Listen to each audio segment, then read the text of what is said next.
And out of the fight against fentanyl, right now, small test strips that reveal if there's a fentanyl in a substance are illegal in the state of Texas. But a bipartisan group of federal lawmakers is now trying to change that. In a one-on-one interview with our Courtney Friedman, U.S. Senator John Cornyn promised to fight for that cause, which is music to the ears of a local mom who lost her son to fentanyl. Kyle, he was an EMT, very good guy, very caring, wanted to always help others. Kyle Hinkle died of fentanyl poisoning at 28 years old. His friends told his mom, Christina Villagrana, when they used recreational drugs back in California, they always used fentanyl test strips to avoid the deadly drug. He came here to Texas with me in April of 2022, and 6 weeks later, I found him in his bed, and he was not alive anymore. Texas is one of a few states where fentanyl strips are still illegal, considered drug paraphernalia. What do you say to the people who think if you give out fentanyl strips, it'll encourage people to be doing drugs?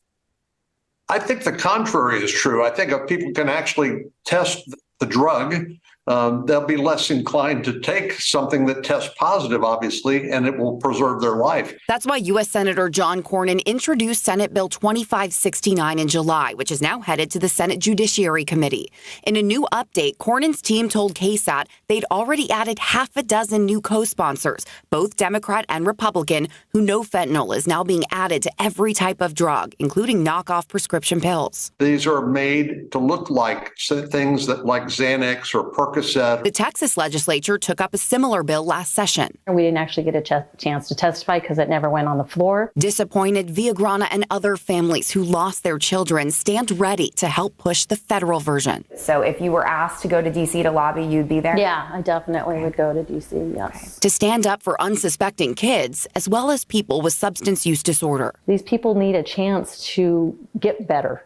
And if they die, there's no more chances. Those chances are what keep her going in the memory of her loving son. Courtney Friedman, KSAT 12 News. And there's so much more to learn about fentanyl. KSAT has an entire webpage dedicated to educating the public on the dangers of the drug. We also have a list of resources. If you need help, you can read more by scanning that QR code on your screen or by visiting our website, ksat.com. Thank you for watching KSAT 12. If you are on YouTube, you can like and subscribe so you can stay up to date on all the latest news and weather here in San Antonio.